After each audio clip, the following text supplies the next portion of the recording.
Muchas gracias al Señor, hermanos, por lo que hace entre nosotros, todo lo que Él conquista y forma y lleva a cabo. Esta semana hablé con hermanos de nuestra iglesia, me reuní con muchas personas, pero voy a hablar muy poquito de una plática que tuve.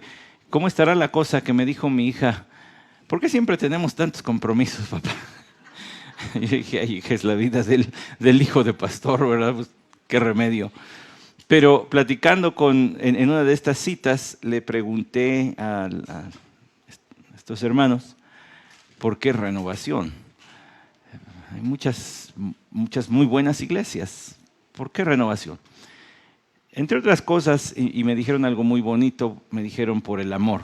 Y yo dije, bien, vamos bien, gracias Señor. Pero esa tiene que ser la insignia y todos los que el Señor traiga tienen que entrarle por allí porque es lo que dice la Escritura. Y de hecho el texto de hoy lo va a mencionar otra vez. Pero luego me dijeron otra cosa que le di también muchas gracias a Dios, se me salió la sonrisa. Me dijo, y luego la alabanza. Fresca e intergeneracional. Qué chulada, ¿no? Generalmente los grupos de alabanza son más bien gente más joven que gente adulta, pero aquí no.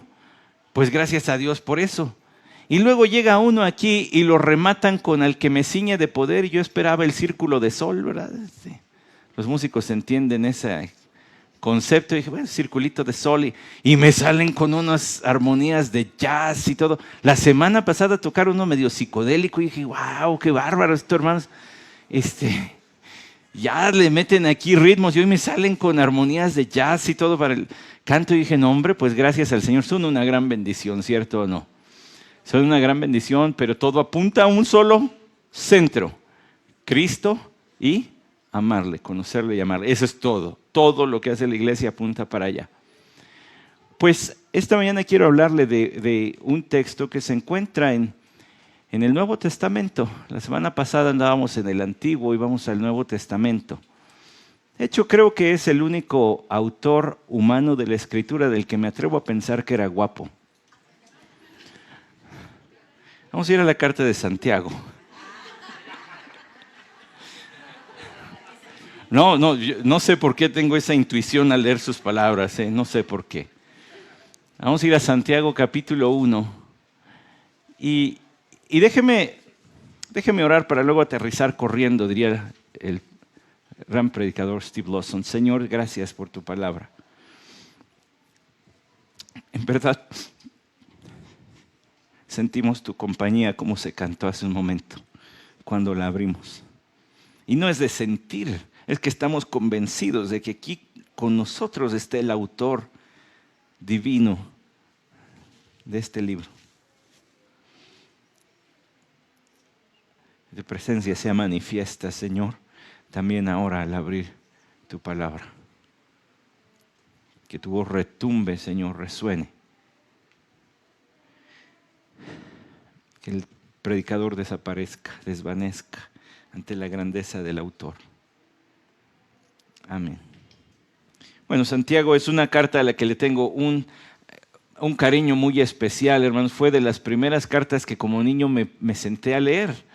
Y me senté a leer Santiago, no solamente por el nombre, sino porque se me hacía muy fácil de imaginar de lo que estaba hablando. Tal vez no entender del todo en el sentido espiritual, porque yo estaba muerto en mis delitos y pecados, pero lo que uno puede entender como lectura de comprensión, pues lo entendía. Pero además está lleno de imágenes muy gráficas. De hecho, hay quien se atreve a llamarle, este es el Proverbios del Nuevo Testamento, porque tiene ejemplos muy sencillos. Habla de espejos, ¿verdad? Habla de fuego, de barcos. Todo eso está allí. Usted, si ya lo ha leído, lo va a ver así. Y habla de cuestiones muy prácticas de la vida. Por ejemplo, de ser probado o de ser también tentado. O, ¿qué tal los favoritismos? ¿Verdad? En el capítulo 2. ¿Cómo tratas a los hermanos en la iglesia con favoritismo? Y Santiago dice al rico, al que tiene más posesión, le dice, tú siéntate aquí, buen lugarcito. Y el que entra con ropita pues ya gastadita y todo, le dice, pues por allí, mano, allí hay lugar, mira, ¿cómo dicen? De rincón a rincón, todo es colchón, así que pues siéntate allí, también está el pasillo. ¿Cómo los tratas? Es muy, muy claro. Y yo recuerdo haber leído esto de niño, hermanos, y llorar y llorar y llorar, porque yo decía, es que yo hago eso con niños de mi edad, pero no estaba en mí, por supuesto, el cambiar mi conducta, el Señor lo tuvo que hacer. Y luego el capítulo 3 habla de la lengua, ¿verdad? No de los tacos, sino de la forma de hablar. Y habla de las guerras, de dónde vienen. En el capítulo 4, las advertencias. Esta carta tiene además contenido escatológico, o sea, de la segunda venida, diciendo que el juez ya está a la puerta, que ya la cosa está por acabarse. Ahora le voy a decir un dato de Santiago. No sabemos exactamente bien cuándo mi tocayo lo escribió, pero pues sabemos que debió haber sido entre el año 44 y 49. Entre esos años escribió por la inspiración de nuestro Señor estas palabras.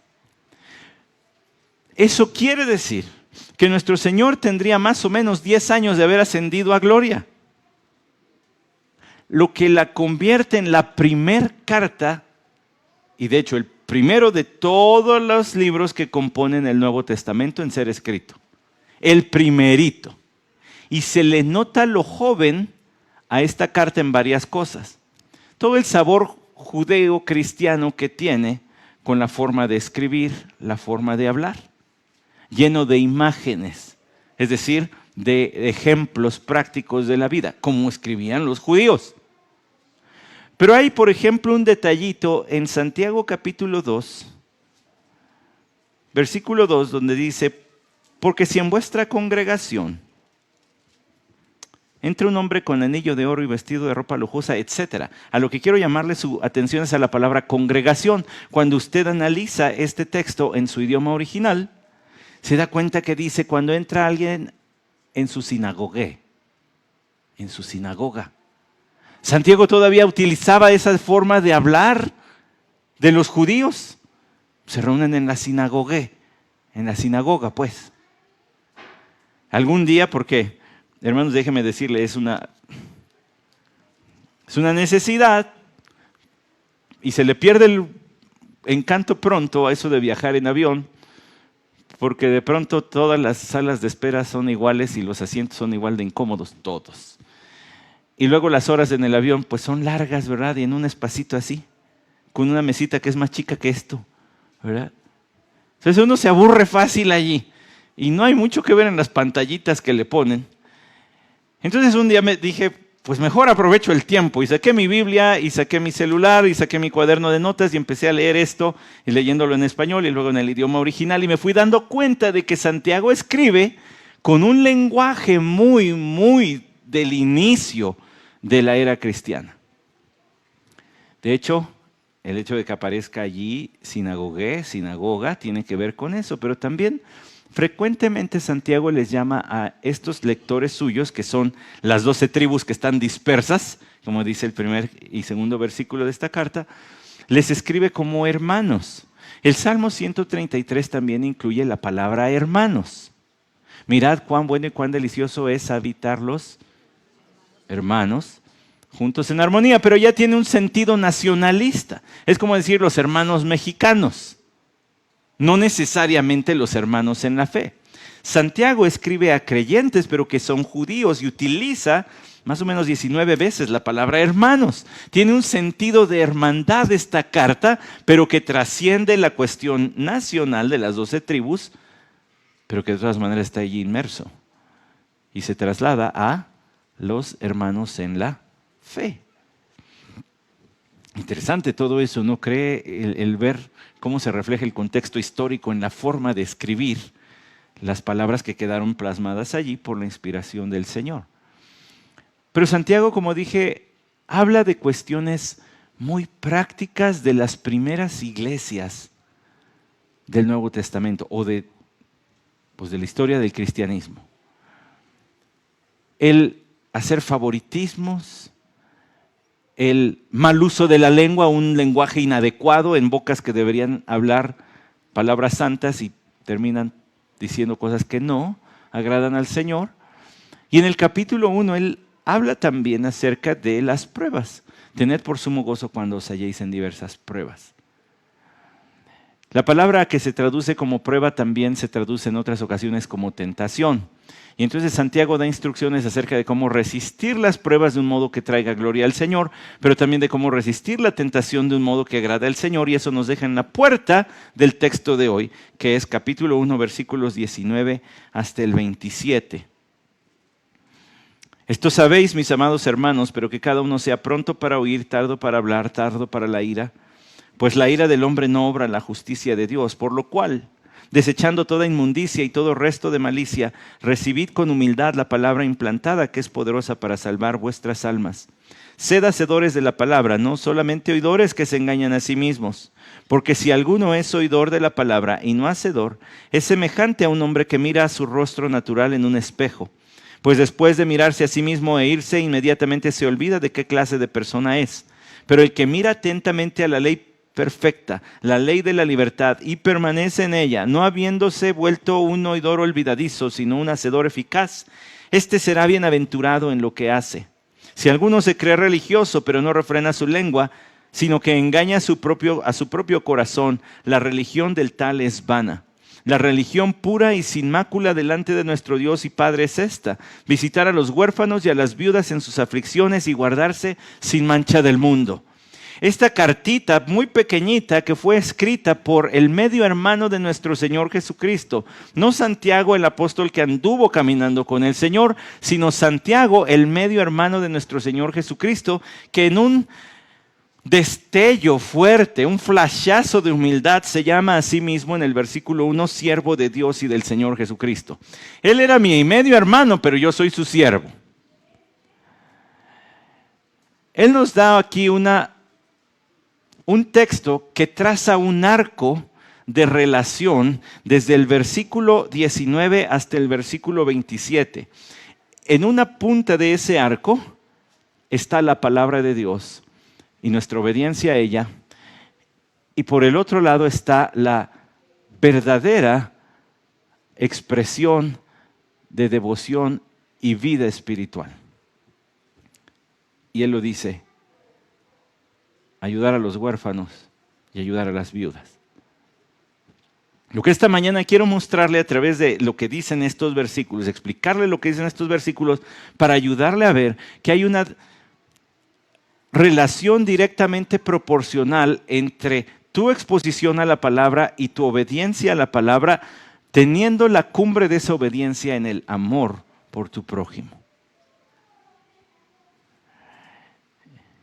Dios nunca diseñó este libro para que fuese meramente conocimiento para llenar nuestra cabeza. La palabra de Dios para la vida, para la práctica, para el conducir todo lo que hacemos. Así que empiécele por el versículo 19. Esto sabéis, mis amados hermanos. Esta frase, hay disputas si abre un nuevo tema o se debería añadir a los temas anteriores. Una vez que ya les habló de las pruebas, ninguno diga que es tentado de parte de Dios y cuando se han probado lo que tienen que hacer es pedir sabiduría de lo alto, pero pida sin dudar. Por cierto, la oración aparece muchas veces en la carta de Santiago. Ahí luego les encargo que lo vean con una concha y un café, se sientan a leerlo y subrayan todas las menciones que hace de la oración, hay un montón. Pero esto que él dice parece terminar y decir, esto ya lo saben, esto ustedes están enseñados, pero, y ahí arranca otro tema, pero que cada uno sea pronto para oír, tardo para hablar, tardo para la ira, porque la ira del hombre no obra la justicia de Dios. ¿Para oír qué? ¿Está dando Santiago un consejo para ser un buen amigo? ¿Un amigo te escucha en tus problemas? Bueno, sin duda que un buen amigo te escucha en tus problemas, pero aquí Santiago tiene en vista otra voz. Una voz a la que todo creyente debe hacerle caso por encima de todas las demás voces. ¿Ha estado usted partiendo una piñata? Nunca falta el que está en la reunión, ¿verdad? Y que le dice allí, y nada más se oyen las carcajadas porque le estás atizando a la pared. Yo he roto varios palos de escoba así pegándole a la pared. Pero por allí se oye la voz de alguien que tú dices, este sí me está diciendo por dónde. Allí no. Allí. Hay una voz que impera sobre las demás. ¿Verdad? Ahí tú sabes si le haces caso y te llevas la fruta o le haces caso a los demás. Santiago está hablando de una voz que debe imperar por encima de todas las demás. Algunos de nosotros éramos fans de Universal Stereo, ¿verdad? ¿Y qué decía? En lo más alto de tu FM, ¿verdad? Y uno decía, en lo más alto, las frecuencias más altas llegan más lejos. Entonces, ibas ya saliendo hacia Morelos, hacia Pachuca, hacia Querétaro, y todavía alcanzabas un poquito en la autopista. Ahora ya no, ya lo mandaron a lo más bajo de la FM. Pero la voz más alta es la que más lejos llega. La voz del Señor es la que Santiago tiene en mente aquí, porque él va a empezar a hablar de la palabra de Dios. Por eso dice, cada uno sea pronto para oír. Qué interesante manera de hablar. La disposición que debe haber en el creyente, la inclinación que debe haber en el creyente para ir a la palabra del Señor una y otra, y otra, y otra, y otra vez hasta que te dan tus separadorcitos para que la traigas por allí. Hasta en la cartera cabe, ya lo probó, yo ya lo probé, esos caben hasta en la cartera. Pues esa no la saco mucho, saco más la Biblia, pero si le interesaba saber el dato, pues le cabe hasta en la cartera. Que todo mundo sea pronto para oír. Una disposición a escuchar. Y va a desglosar esto. Debe ser tardo para hablar y tardo para airarse.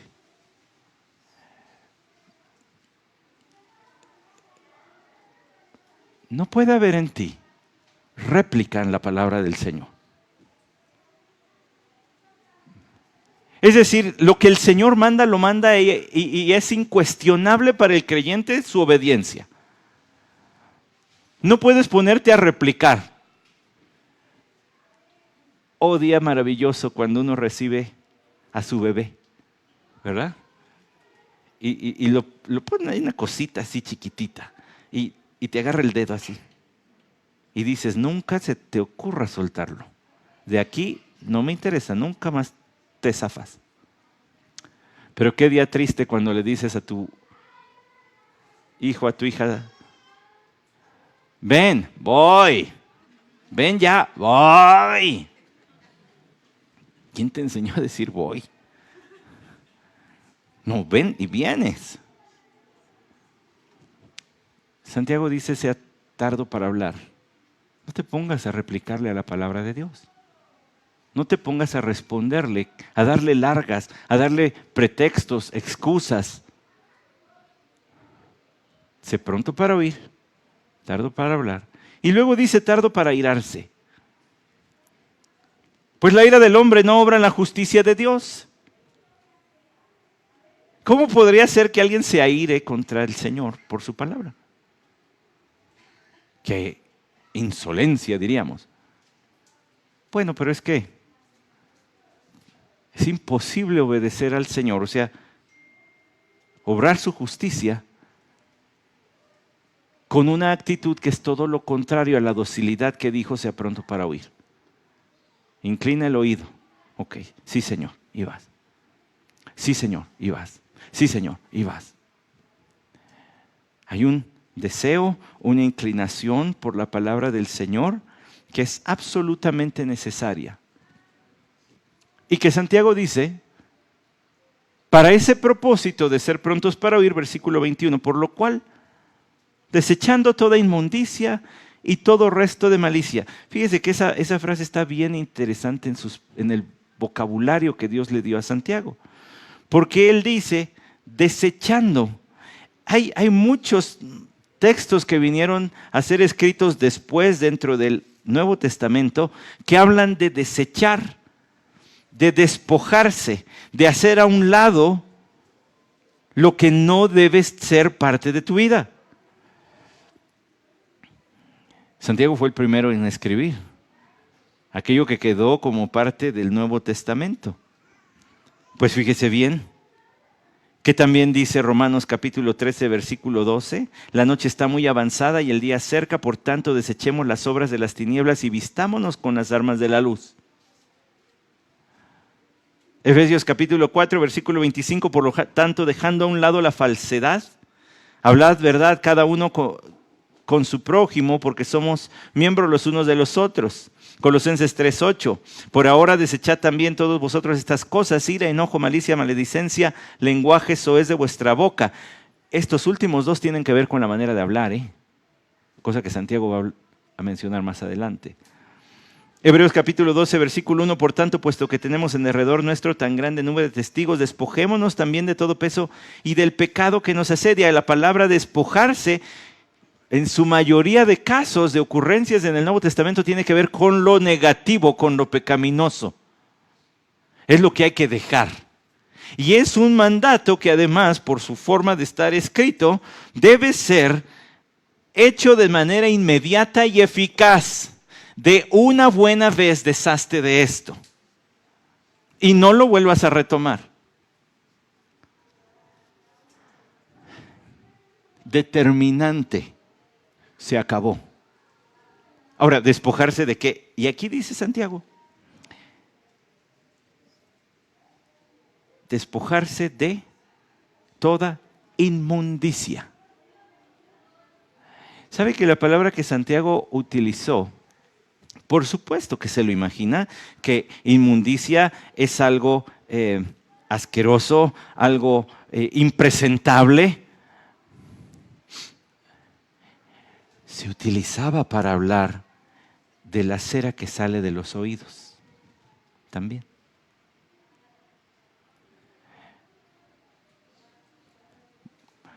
No, hermano, si yo no aguanto que en el metro o en el camión alguien vaya cortándose las uñas junto a mí, ¿verdad? Ay, espérese, me va a caer, me voy a llevar un souvenir de usted, pues hágase para allá. Pues no me imagino qué pasaría si alguien... Pero piénselo dentro del contexto. Qué delicada pluma del Espíritu de Dios para decir, sean prontos para oír, sáquense la cerilla.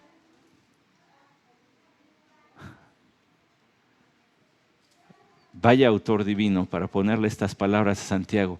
Tienes que sacarte toda la cerilla para que puedas escuchar la voz del Señor en su palabra. Tienes que despojarte. Hay cosas que te van a estorbar. Prejuicios, pretextos, excusas. Tienes que sacarlo.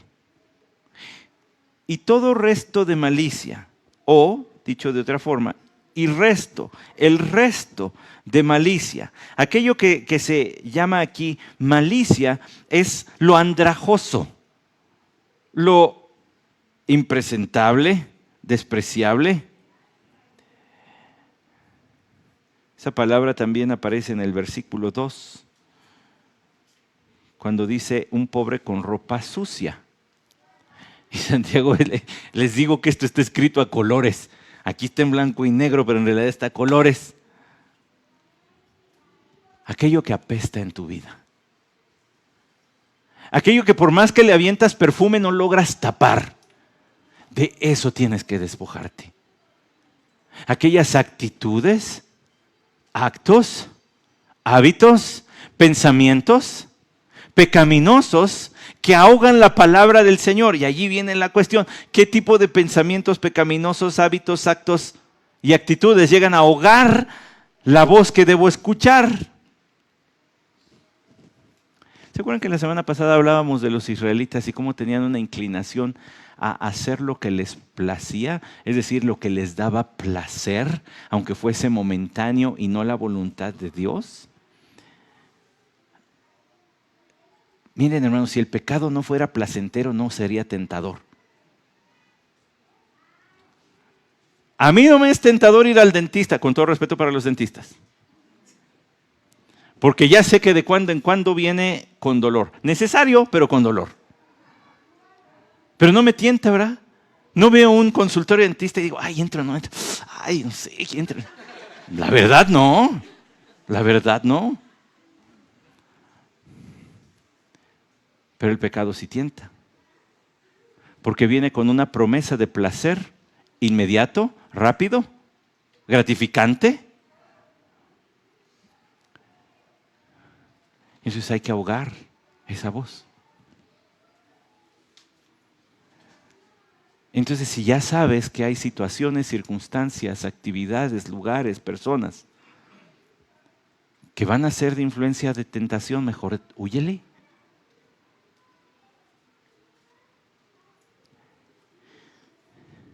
Tendríamos que salir del mundo, pero usted sabe a lo que me refiero. Hay lugares donde los dardos de fuego del maligno pasan más cerquita que otros.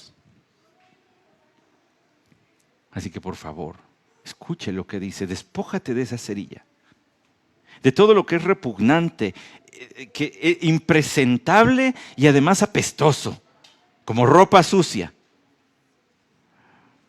Y recibid con humildad la palabra implantada. ¿Se da cuenta que Santiago está hablando de una lucha dentro de ti? Está hablando de la lucha, de qué vas a hacer con la exposición de la palabra del Señor. Hace rato nuestro pastor Isaac habló de algo muy en boga en nuestros días. ¿Vas a hacer oídos sordos o vas a obedecer la palabra que fue expuesta? Santiago está haciendo lo mismo. Reciban con humildad. Otras versiones dicen con mansedumbre, porque la intención es con una actitud dócil, que se deja llevar. Acuérdese de los judíos, quienes se describía que tenían un cuello duro, como caballo que no tuerce cuando le jale las riendas, nomás no quiero ir para allá. Aquí se describe más bien como si fuera un caballo docilito, que se deja llevar para uno, para otro lado. ¿No le ha tocado un carro de esos de Walmart que traen una llanta? ¿Verdad que sí? Todos hemos tenido que luchar contra ese carro diabólico que uno lo quiere mover y de plano se va para donde quiere. Pues a veces somos peores que el carrito de Walmart a la palabra del Señor. Y tenemos que hacer caso con humildad. La palabra implantada. Ay, hermanos, es que si me voy palabra por palabra, pero esa epístola, ¿verdad? Entonces las epístolas hay que irse así con... La palabra implantada hace referencia a la palabra que fue sembrada dentro de ti, que está adentro. La palabra de Dios funciona de adentro hacia afuera. Las religiones te ponen límites externos. No hagas, no hagas, no hagas, no hagas, no hagas. La palabra del Señor viene por medio de la exposición y por el poder del Espíritu y te cambia de adentro hacia afuera porque te cambia tus deseos, tu voluntad, tus anhelos. Y entonces no es que me digan que no haga, es que yo ya no quiero hacer. Es un cambio interno. Reciban con mansedumbre la palabra que va a quedar allí y va a transformar desde el interior. Así utiliza el Señor su palabra. No por medio de una serie de reglas y lineamientos que hay que forzarlos. Y si no, castigo. No, es un cambio interior. Una inclinación del corazón. Un agachar la cabeza voluntariamente. Un tener un cuello sensible y no ser como carrito de Walmart que va para donde quiere. Que es poderosa para salvar vuestras almas. A ver, Santiago, espérame tantito. ¿Le estás hablando a cristianos o a no cristianos? Porque aquí dice salvar vuestras almas. Espéreme. Recuerde usted, por favor, que la palabra salvar tiene también la connotación de salud. En el idioma original al menos. La palabra que se traduce como salvación también se puede traducir en algunos textos como salud o sanar. Cuando Santiago dice salvar vuestras almas, no se está refiriendo al sentido salvífico de justificar vuestras almas, aunque sin duda la palabra de Dios lo hace. No en este contexto. En este contexto habla de traer salud, de hacer completo, de hacer robusto, de hacer sano y vigoroso al creyente. La palabra implantada te hace un creyente sano, vigoroso, lleno de poder espiritual, si recibes la palabra. Hay una relación directa entre el escuchar, recibir, obedecer la palabra de Dios y el resultado de tu vida. Porque la palabra de Dios fue hecha para eso, para transformar la vida y dar incluso nueva conducta. Otro mandato que da Santiago: sean prontos para oír, desechen toda inmundicia, reciban con humildad. Versículo 22, fíjese cuántos mandatos van alrededor de la palabra. Sed hacedores de la palabra y no solamente oidores que se engañan a sí mismos. Le llamo la atención a una cosita. Santiago ya había hablado de engañarse a sí mismo. En el versículo 16 dice: amados hermanos míos, no os engañéis. No os engañéis. Y ahora vuelve a decir: hermanos, no se engañen. Es de esas cosas que le hacen a uno como estudiante de la Biblia rascarse la cabeza. ¿Y por qué antes habla tanto de engañarse a sí mismo? ¿Será que los creyentes estamos en un riesgo de vivir engañados por nosotros mismos? ¿Será que quien se acerca a la palabra de Dios está en riesgo de engañarse a sí mismo? Bueno, déjeme decirle lo siguiente. Santiago, en su ejemplo que va a poner a continuación, habla de una persona que se acerca a un espejo, considera su rostro como se ve y se va sin hacer nada al respecto. Y más adelante en el versículo 26 dice: si alguno se cree religioso pero no refrena su lengua.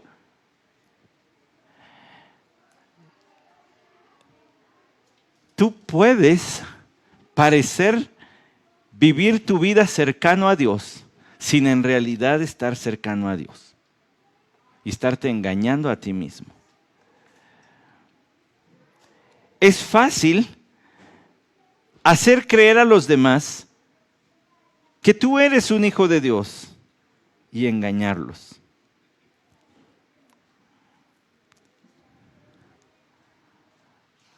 Porque sabes las palabras correctas, porque sabes los temas correctos, porque haces algunas cosas correctas, entonces todo parece que es correcto.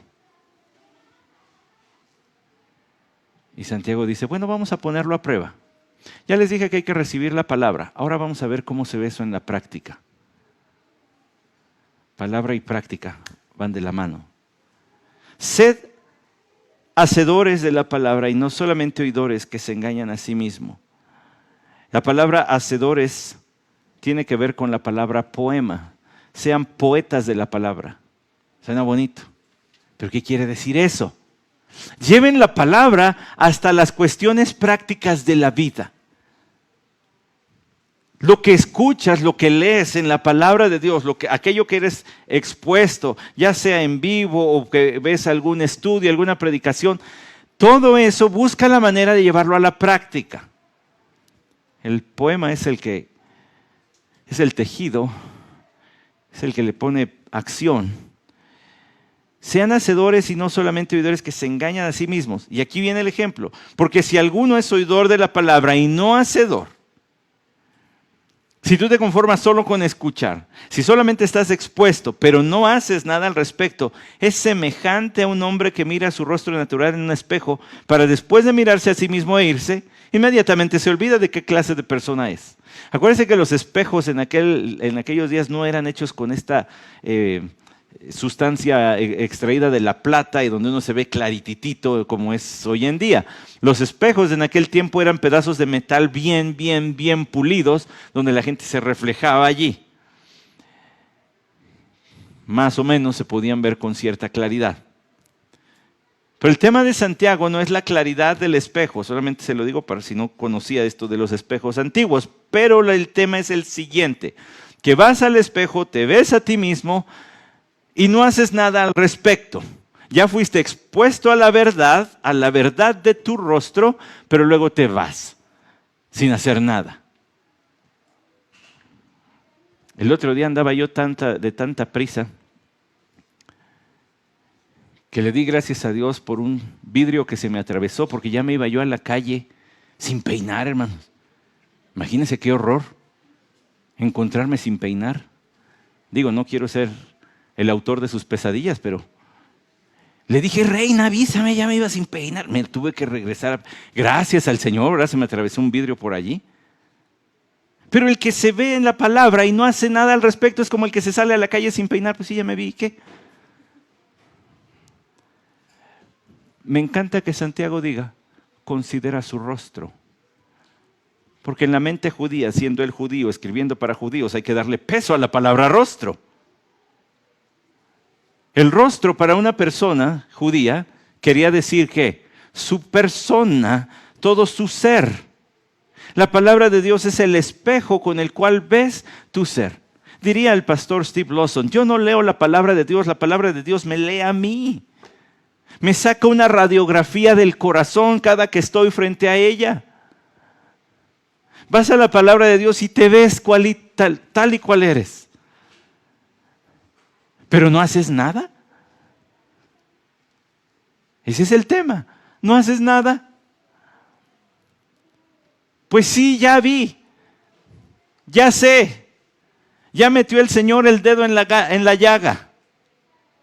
Ya sé que estoy viviendo una doble vida. Tengo muchas mentiras que encubren otras mentiras, que encubren otras mentiras, que encubren otras mentiras, hasta lo que de verdad pasó. Pero no hago nada. Santiago dice, esto es absolutamente ilógico. Sean hacedores, no solamente oidores. ¿Se acuerdan que él dijo en el versículo 19, sea pronto para oír? Pero dice, pero no es suficiente con oír. Ahora hay que hacer. ¿Se oye? ¿Cómo? Desechando, recibiendo con humildad, pero ahora hay que llevarlo a ser práctico. Sed hacedores. Porque si alguno es oidor de la palabra y no es hacedor, es semejante a un hombre que mira su rostro natural en un espejo para después de mirarse a sí mismo e irse, inmediatamente olvida qué clase de persona es. Por eso habla del rostro y de la clase de persona que es. Pero el que mira atentamente en la ley perfecta, la ley de la libertad, y permanece en ella, no habiéndose vuelto un oidor olvidadizo, sino un hacedor eficaz, este será bienaventurado en lo que hace. Hermanos, esto está lleno de judaísmo por todos lados. Hebraísmos, quiero decir. ¿A qué me refiero? Pues a esto, el que persevera, el que mira atentamente en la ley perfecta. ¿No le suena a un salmo? Eso, ese murmullo lo interpreto, ¿verdad? Como que dijeron Salmo 19. Nada más hay un murmullo, pero creo que todos dijeron el Salmo 19, versículo 7. La ley del Señor es perfecta. El que considera la ley perfecta. Para que algo sea perfecto no le debe faltar nada.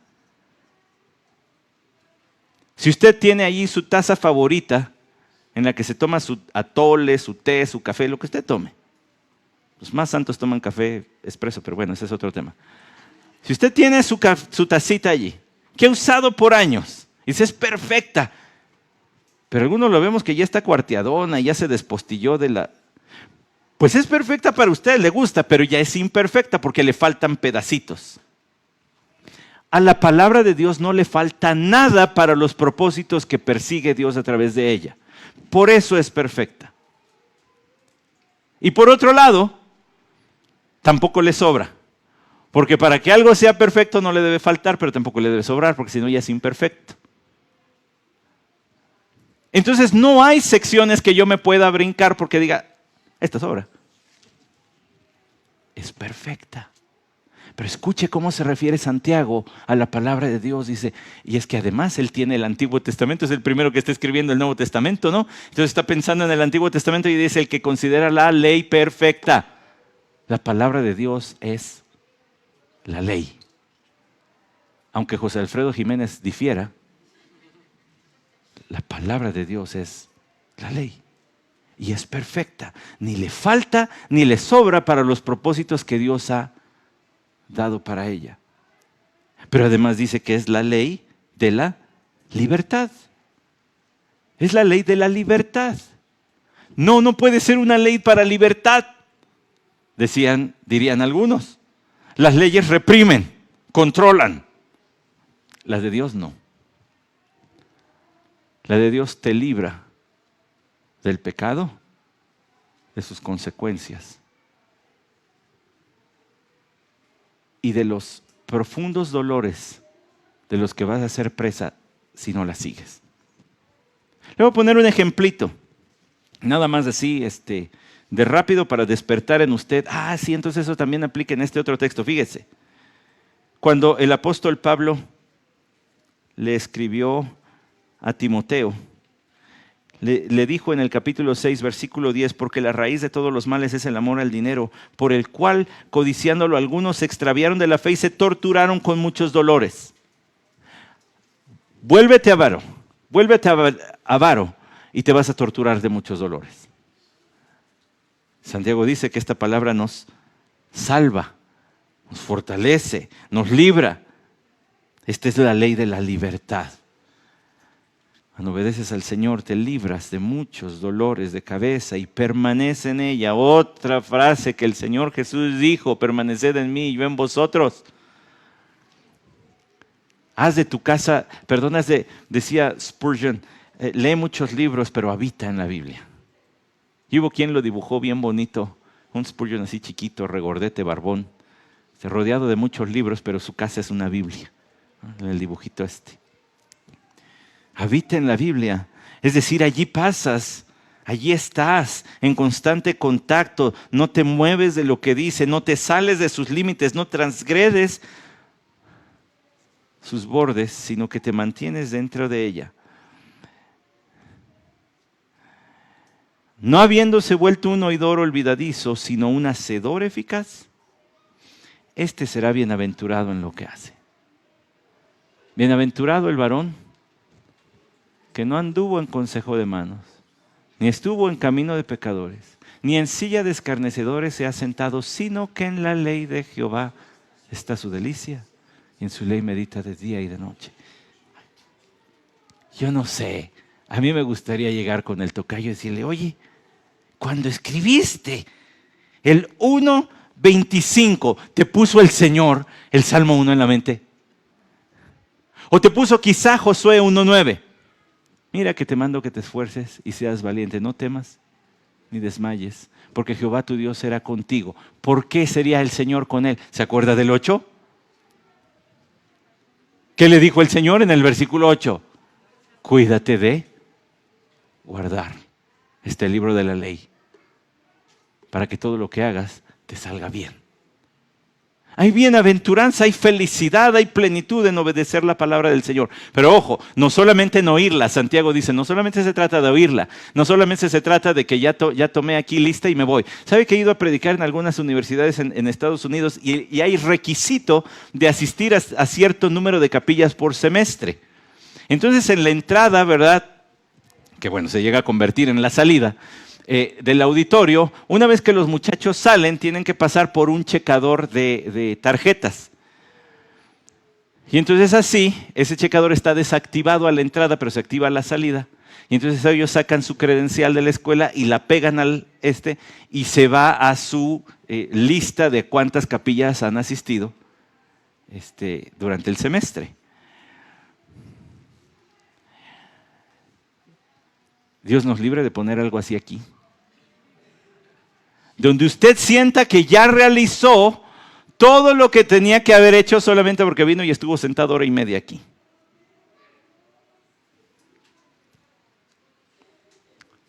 Bueno, no tengo micrófono aquí,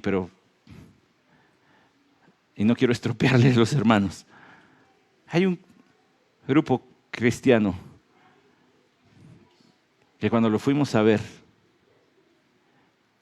una vez que terminaron allí con oración y todo, eran muy, muy consagrados estos hermanos.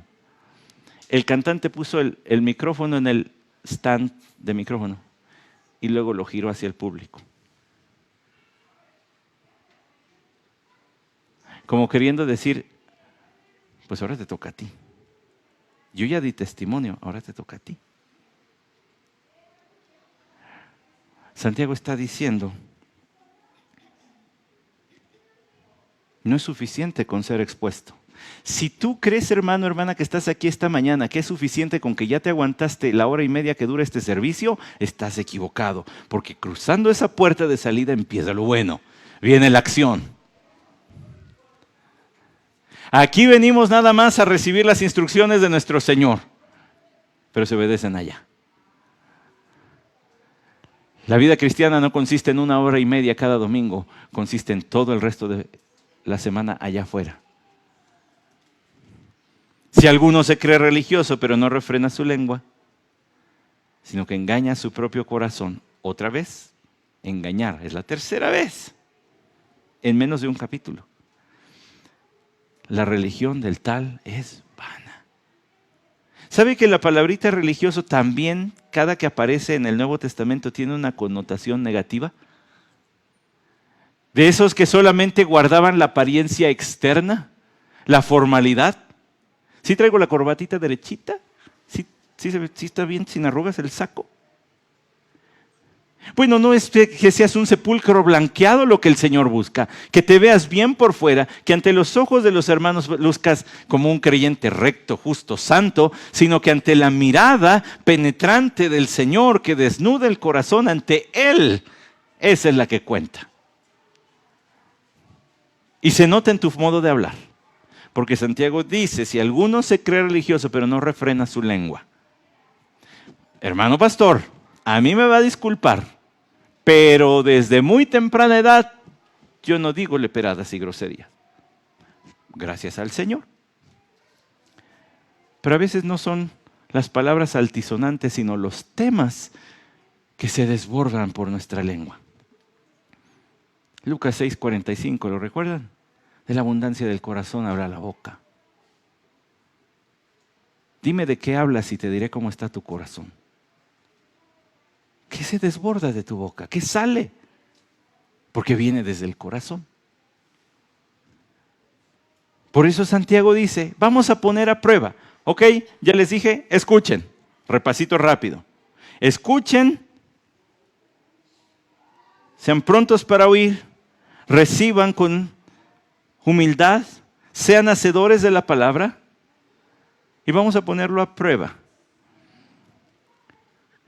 ¿Cómo está tu lengua? Tu hablar. Si te pusiéramos un micrófono toda la semana y luego agrupáramos los temas de los que hablaste, ¿de cuáles temas hablarías más?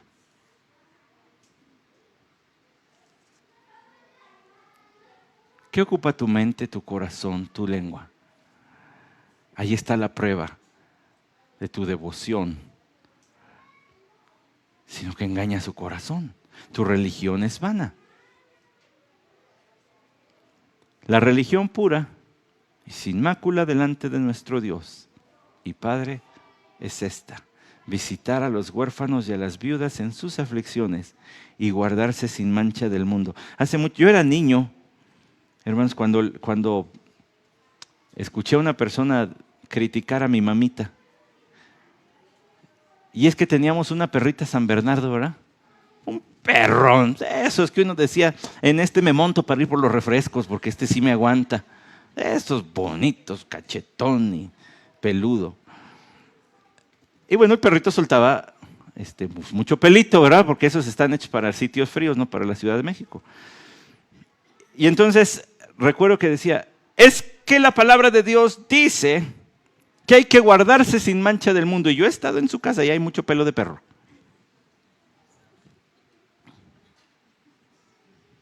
Pues a mí me llegó, ¿verdad? Porque yo dije, ay, ¿será?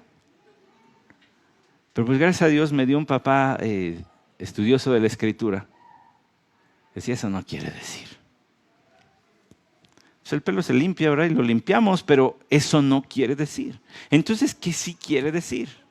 Quiere decir, Santiago, que la verdadera expresión de devoción al Señor no es solamente un guardar las apariencias, sino que delante de nuestro Dios o delante de Dios y Padre, para ir palabra por palabra, delante de Dios y Padre, es importante esa frase, Porque está hablando otra vez de las apariencias, y más adelante viene otra vez con eso, con el favoritismo dentro de la congregación. Y dice, lo que al Señor le interesa no es eso, le interesa el corazón. Y luego pone una cuestión muy práctica que para los judíos era sumamente conocida. Visitar a los huérfanos y a las viudas en sus aflicciones, es decir, acompañar a los necesitados.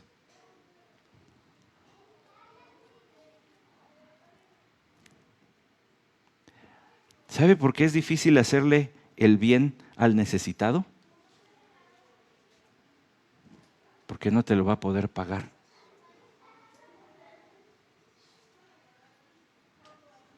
La tortita, el café que le regalas al que tiene necesidad, no lo vas a volver a ver. Bueno, tal vez sí, pero muy probablemente no. Para los judíos esto era significativo, muy significativo, porque Dios había dicho precisamente que eran estos grupos los que de ninguna manera podían quedar descobijados dentro del pueblo de Israel. Éxodo 22, 22, a la viuda y al huérfano no afligiréis. Tempranito en la historia del cristianismo el Señor dijo, estos me los cuidan. No me les impongan cargas. De hecho, Deuteronomio 24, 17 al 21 expande este mandato al decir, no pervertirás la justicia debida al forastero ni al huérfano, ni tomarás en prenda la ropa de la viuda. Me debes un dinerito, así que me voy a llevar tu chamarrita, ¿eh? ¿A la viuda? Sino que recordarás que fuiste esclavo en Egipto y que el Señor tu Dios te rescató de allí. Por tanto, yo te mando que hagas esto. Me voy a brincar al 20. Cuando sacudas tus olivos, no recogeréis las ramas que hayas dejado tras de ti. Serán para el forastero, para el huérfano y para la viuda. Cuando vendimes la viña, no la repasarás. Será para el forastero, el huérfano y para la viuda. ¿Por qué? ¿Es mero altruismo? No. Es una expresión del amor de Dios. Y ya llegamos al otro lado del arco, ¿ya se fijó? Empezó diciendo, escucha la Biblia, practica la Biblia. Escucha la Biblia, practica la Biblia. ¿Y cuál es la máxima expresión de nuestra obediencia? Reflejar el amor tierno de Dios. Incluso con los más desprotegidos, los que a lo mejor no te lo van a poder pagar jamás. Toda buena dádiva y todo don perfecto descienden de lo alto, dice el versículo 17 de este mismo capítulo. Ese corazón generoso del Señor ahora está implantado en ti por el Espíritu de Dios. Burbujeante y queriendo salir en expresiones de amor a diestra y siniestra. No hay pretexto, tienes la palabra y tienes al Espíritu a la práctica, a la carga dirían. Siendo la cumbre de la obediencia, mostrar el amor de Dios al prójimo. Y por supuesto, y guardarse sin mancha del mundo. Una persecución de vivir en santidad caracteriza al Hijo de Dios. El Hijo de Dios no busca ver qué tanto puede acercarse a la tentación sin quemarse en el fuego, sino qué tanto puede echarse a correr del fuego. ¿Qué tan lejos puede vivir del pecado? Por supuesto, porque el amor de Dios se nota en el amor al prójimo, pero también en el procurar honrarle a Él en santidad. Guardarse sin mancha del mundo no quería decir no tener pelito de perro en tu sillón. Guardarse sin mancha del mundo quiere decir procurar la santidad en obediencia a la palabra de Dios. Cierro con esto. ¿Sabe usted cómo identificar una predicación expositiva? Te lo voy a decir.